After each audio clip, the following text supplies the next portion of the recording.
Is a CRT really the best way to play the Nintendo Switch 2? No, not really. But does it look awesome? Yeah. Yeah, it does. Hey everyone, Zion over here from Nintendo Life. So lately I've become pretty obsessed with CRT TVs. I've already got a few in my place. I've got 2 in my backdrop. I've got 1 in my game room over there. And over the years, there have been a few times where I've hooked up an original Nintendo Switch to it to play some classic games like Sonic Mania, Celeste. And it always looks wonky. The aspect ratio isn't accurate, which is why I've always wanted a widescreen CRT that displays in 16:9. Recently, my mom caught wind of my CRT obsession and asked me, hey, would you want a big TV? So I said, can you send me a picture? I never would have imagined that she would have found me something this cool and that I could get my Switch 2 actually running on it. Now, if you're curious why I'd even want to do this, why I would want to set up a Nintendo Switch 2 on something like this, you're obviously not a sicko like me. And I know there's a lot of you out there that want to play a Switch 2 on a retro TV. And while it wasn't a difficult process, there were a lot of random little hoops that I had to jump through. A lot of things that had me wanting to pull my hair out, so I'm gonna break it all down here. And no, we're not going to be using one of these. I tried it, it sucks. We have the proper method. Now, the first thing I'll say is, man, this TV is so heavy. There's no way I could have carried this all the way up into my apartment by myself. Thankfully, my brother came over yesterday, and it was a long haul from the garage up into the building with many, many breaks, but we managed to do it together. My back hurts only a little bit today, but if you're planning on picking up something like this from someone on Facebook or at a garage sale, just get a friend to help you. There's no way that you should be carrying something like this by yourself. Okay, so this TV is about 26, 27 inches. It's probably like 100 pounds. There are some handles on the side here that definitely help, but you shouldn't try to carry this by yourself. Please don't do that. Now, I know there are some widescreen CRTs out there that actually do have HDMI inputs in them. This one, however, doesn't. It only has a DVI input. Now, thankfully, I'm the kind of person that has a huge bin of cords all separated in large Ziploc bags. I've got one for USB cables, HDMI, power cables, you name it. And I actually had an HDMI to DVI cable in there. So I plugged it into my Switch 2. I even tested it with the Switch 1 and I couldn't figure it out. I was using the input button on the front and hopping through all of the different inputs. There are a bunch of AV and there's even a component input on this TV. And no matter what I did, I couldn't get it to work. So very quickly after that, I got frustrated and I went and grabbed this just as a failsafe. This is an HDMI to AV adapter. And I was able to get it to display on the TV here, but let me show you how it looked. It looked bad. So you can see on something like this on Scott Pilgrim here, the colors look really washed out. Everything, like even when I was playing a little bit of Deltarune last night, there was quite a bit of like ghosting with the characters. But if we hop to the menu here, you can actually see that like the lines on the side here aren't straight. They've got like a weird little jagged edge. Yesterday when I hooked it up with this AV adapter, everything on top looked like super wavy. It was really bizarre. So I guess it's gonna vary. You can also see the screen is the aspect ratio isn't like proper. It's like stretched on the screen. But what we can actually do is you can go in and adjust a bunch of system settings. We'll do that a little bit later and I'll show you what I all went through. So what happened though was yesterday when I hooked up the DVI cable, I was only able to bop through a few different video settings by using the button here. But then I switched to the remote, I went to the input list and I was able to find the DVI right there.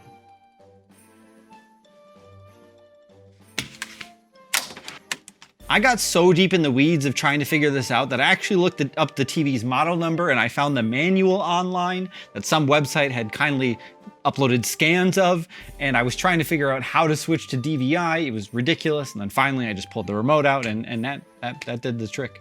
Now, one thing you might notice actually is the sound of the TV is on, but there's nothing coming out of it, and that's because DVI actually doesn't transfer any sound at all. You still need something else to do that. Thankfully though, I had a cable for it. I have an audio cable right here. It's got the left and the right, the white and the red, and then it actually goes to a 3.5mm headphone jack. This cable, it didn't work as good as I hoped. Let me show you what happens. You actually should have a DVI audio input on the back. So you'll plug the left and right into that, and then you'll plug the 3.5mm jack into the top of your Switch 2. So now that we have that cable plugged in, we actually have sound on the TV. It sounds fine. There's quite a loud whining sound, but I do have the TV volume turned up to 50 right now. But the problem I really had was when I booted up Breath of the Wild and tried to play that. Just listen to this.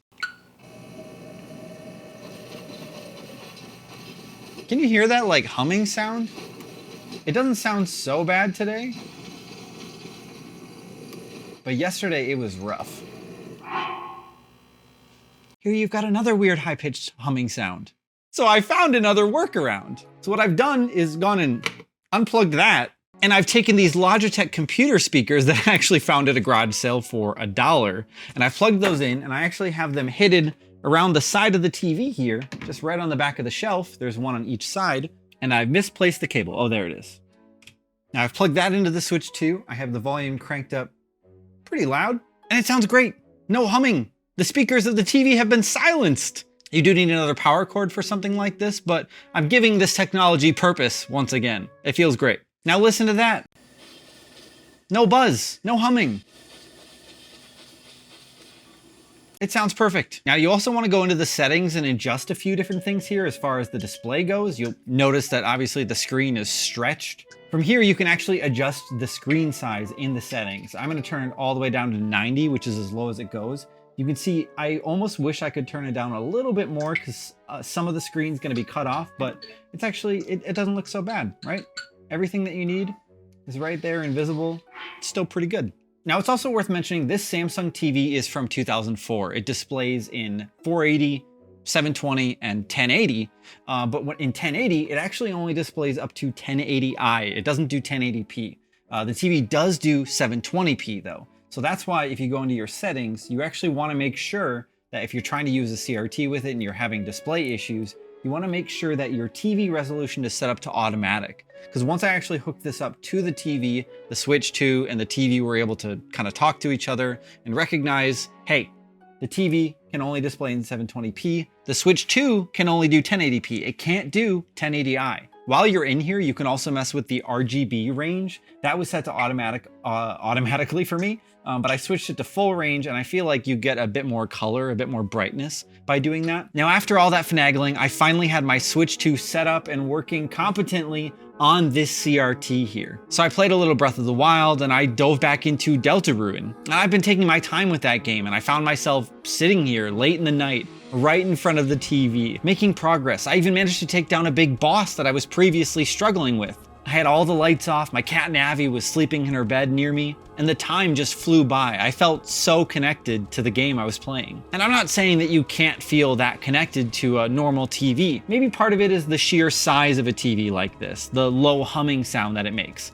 Maybe it's the scan lines, or maybe it's the fact that I spent the first 15 years of my life playing video games on a CRT similar to this, not widescreen, but with scan lines that hum, the glow. It feels right for certain kinds of games. I love the folders groups function that the Nintendo Switch 1 has and the Switch 2. I'm always sorting out my games. So I made a list of all of these different games that I think would look really, really good on an original CRT. Stuff like Cave Story, Crow Country, F-Zero 99 playing online with people, Loop Hero, the Lunar Remastered Collection. There are games like Signalis, A Short Hike, Celeste, Scott Pilgrim that evoke that certain style that was really prominent in the 90s and the early 2000s. And I think a lot of games like that will look great on a CRT that's widescreen. And that being said, has me just about ready to buy a second Nintendo Switch 2 dock and power cable and everything and leave it permanently hooked up to this in my other room, so that way I can go in there and pull the chair all the way up to the TV and sit in front of it with a bag of chips and a soda pop and play some of these modern games in this style again. And I suppose it is nostalgia. It is that thing that I'm constantly searching for. Now that I'm older,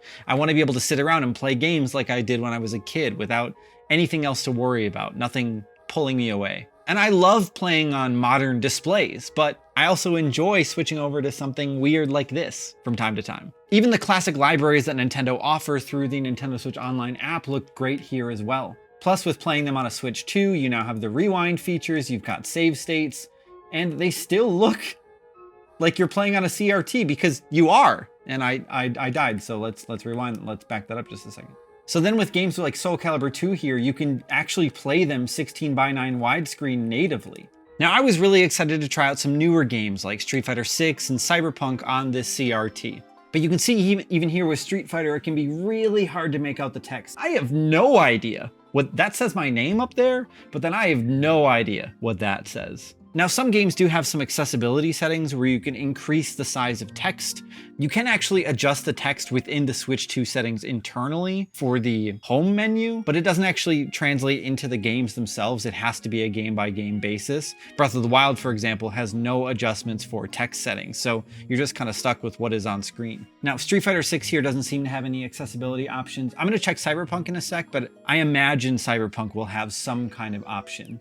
It reminds me of when I tried playing Dead Rising on a CRT back in the day, and the text was so tiny. I think Banjo-Kazooie Nuts and Bolts had some issues like that too, but Banjo did eventually release an update where you could adjust the size of the text if you were playing on a smaller 480i screen. See, I think with a case like Street Fighter 6 here, I would almost just prefer to play this on a more modern display. I think it's just because of like the pixels, and there's a lot of detail just lost in the background. I think it would be fun to play this with some friends if I saw someone have it set up at a gaming convention or a tournament or something, but I think playing Street Fighter 6 regularly on a CRT like this, I don't think is the play. But but maybe Street Fighter fans out there would love to do this regularly. I'm not sure. Let me know what you think. So here's an instance of a modern game that I think actually looks really cool. This is Cyberpunk running on Switch 2 here. I think it helps that the colors pop so well and the blacks are so dark. It's like the OLED effect, basically. And the text isn't too hard to read here. You can see it says find Kirk on the second floor, the street kid. But let's actually go in and see. There's probably some display settings. Accessibility, text size, here we go. Okay, so I think it's a little bit easier to read, but it's still like, I was at the hospital today. Like, it's tough. This is not the way to play, but it looks awesome. Maybe like if you already know what you're doing, or maybe there are some other settings that I can turn on. Well, actually the subtitles now, those are really easy to read. Maybe don't trash your HD 4K 120 hertz display to play on a CRT, but if you find one of these in the wild, it could be a really fun way to spend a weekend trying to get it set up. These TVs can also be pretty hard to find nowadays. I think it's probably due to the fact that, like I said, this TV came out in 2004, which is probably around the time where, I guess maybe 2005, 2006 is where flat screens really started taking over. The PlayStation 3 came out in 2006, 360 was 2005. So these kind of TVs weren't really on the shelf for very long. They probably weren't being produced for very long. So there's just less of these out and about. So if you find one, it could be pretty expensive. I'm very fortunate that my mom found this. I'm not sure if I mentioned yet. She found this for free. I've still left the sticker on the top of the TV here. I might not honestly ever remove it. It says free works. Awesome. Thanks again, Mom. I love this so much.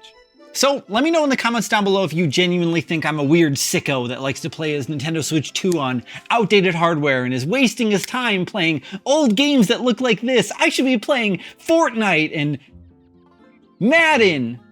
No, if you made it to the end of the video, you probably don't. You don't feel that way. So thank you. Thank you all so much for watching. Let me know in the comments down below if you own a TV like this yourself, if you've ever tried connecting a Nintendo Switch or Switch 2 maybe now to a CRT TV, or if you're going to go out and about and try and hunt for one of these. Honestly, my best advice, go garage sailing, just ask people. Ask people if they have one laying around in their basement. A lot of recycling centers charge people to take these away now. Like my local recycling center charges 50 cents a pound. So a TV like this might cost someone $50 just to recycle it. So if you can take it off their hands for free or toss them 10, 20 bucks, you might make them really happy and you might get yourself something really cool. You can also check with your local recycling centers as well and see if they might have something laying around. They might have a policy where once it enters their building, they're maybe not legally able to sell it to you, but maybe there'll be some kind of loophole that they can still try to help you out. So just be a good person and maybe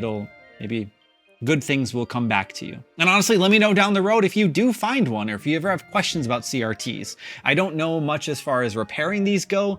I love seeing online when people find a good deal on one, or they manage to fix something themselves, or they find one that they've desperately been looking for years and years. So let me know if I can ever help, and let me know if you just want someone to celebrate with you and congratulate you. I will totally be there to give you a digital high five. And of course, if you enjoyed this video and you want to see more videos like this, why don't you click on that subscribe button in a 16:9 720p CRT aspect ratio, and then ring that notification bell to be notified whenever we put up new videos like this. Thank you all so much for watching. I'm Zian from Nintendo Life. Stay safe out there, and we will see you all next time.